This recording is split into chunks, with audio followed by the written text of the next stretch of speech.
Alrighty, well, it is that time of year. We're in the month of October, and as promised, I said I would do a review for Bram Stoker's Dracula.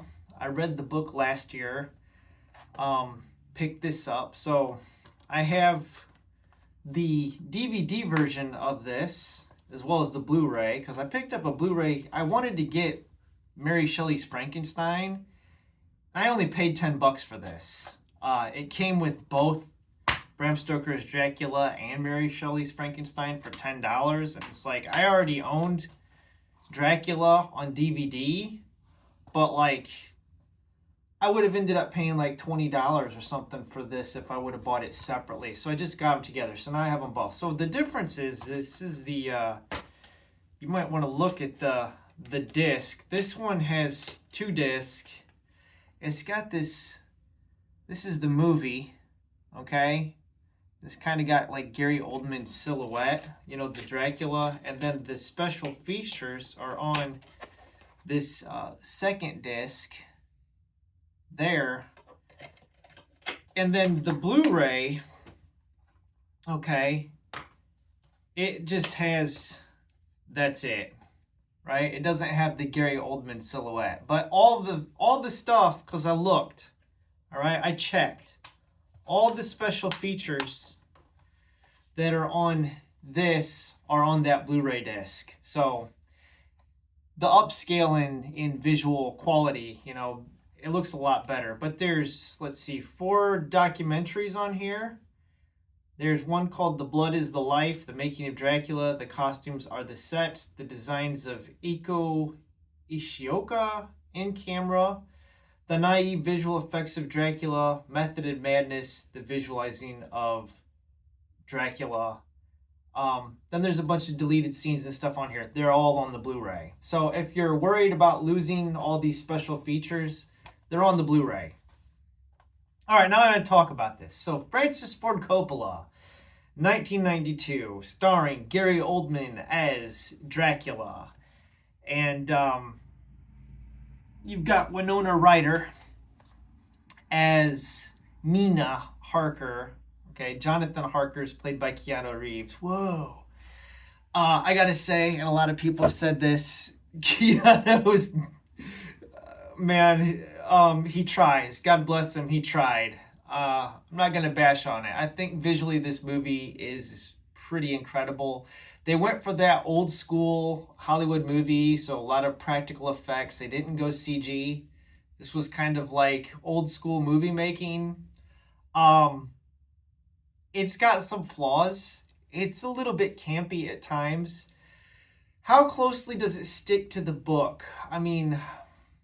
that's the thing we're getting at here. Okay, so there's like a tacked on beginning to this movie that's not in the book, which has the connection. It connects Dracula to Vlad the Impaler. All right, so we get this whole like flashback scene of him fighting the Ottoman Turks. And it's pretty cool scene. His armor is completely impractical. If you watch the special effect or the special features, it's pretty funny because that red armor he's got like completely falls apart in every scene. It's hilarious. This was a troubled production, a troubled shoot. Coppola and Gary Oldman did not get along with each other at all. Excuse me. But yeah. So that's added on. And I don't know. It's kind of like the idea being that he like curses God, and then I don't know how exactly this happens. It doesn't make a lot of sense to me. He stabs a stone cross and blood comes out of it, and then he drinks it and becomes a vampire as a result. It's kind of weird. But it's because his is it his wife or his fiancée? I think it's his wife. She commits suicide because she thinks that he died in battle, because the Turks like shot a message into the castle saying he was dead. So he invokes a curse on himself after the priest tells him she's a suicide, so she's in hell. So he freaks out. And yeah, it's pretty interesting. So he curses himself and wanders the earth as undead. Then a lot of it afterwards is pretty accurate to the book. The only major changes I would say is they really make Lucy, um,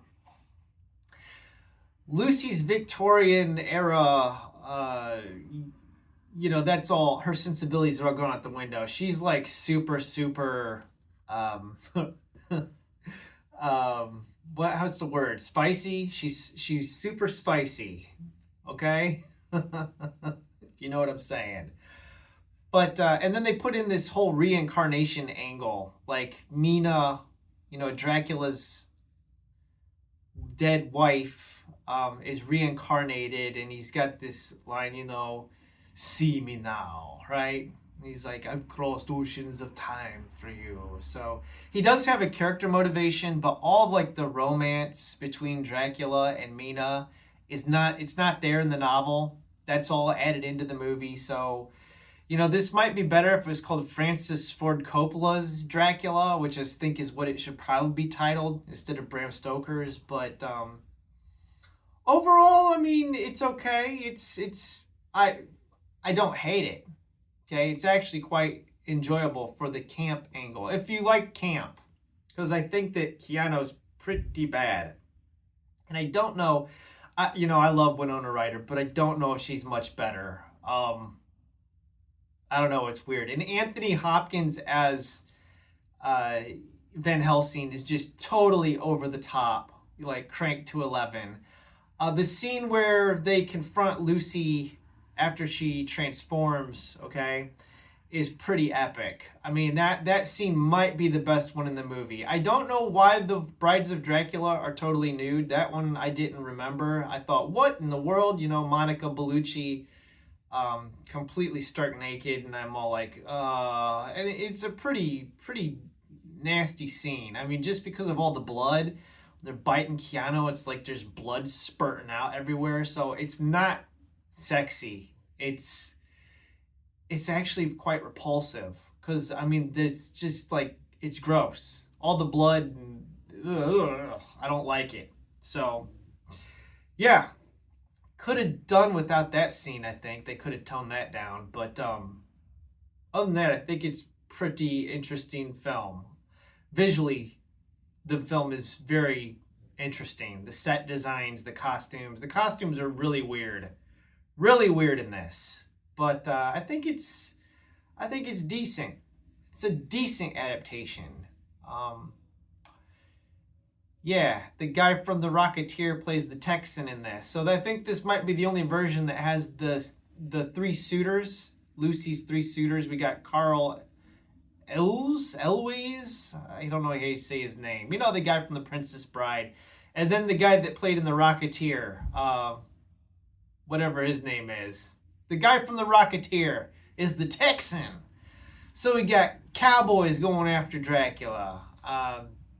Just gonna say, everything that Anthony Hopkins does in this is great. Gary Oldman, I don't know. I don't know. If you've never seen it, it's worth a watch. Check it out. As far as accuracy to the book, I mean, it's a whole different animal. But it's probably still one of the more faithful adaptations. I mean, it's closer than the Bela Lugosi stuff, So I'd say probably my favorite Dracula movie is Nosferatu, the old black and white silent film, and then this is probably number 2.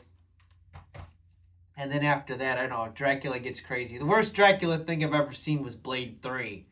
All right, the Dracula in Blade 3. Blade 3 is a bad movie. Blade.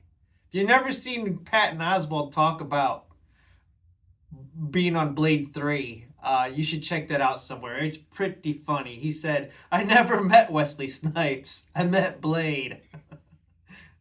Anyways, all right, I'm going to wrap it up there, and I'll talk about Mary Shelley's Frankenstein next time, starring Robert De Niro and Kenneth Branagh. Branagh? Is that how you say it? I don't know. I'm sorry. Whatever. What do you think about Mary Shelley's Frankenstein? What do you think about Coppola's film? I know that this movie's got mixed reactions. People that love it, people that hate it, people that laugh at it. does have some camp in it. Let me know what you think. Anyways, thanks for watching. Have a wonderful day.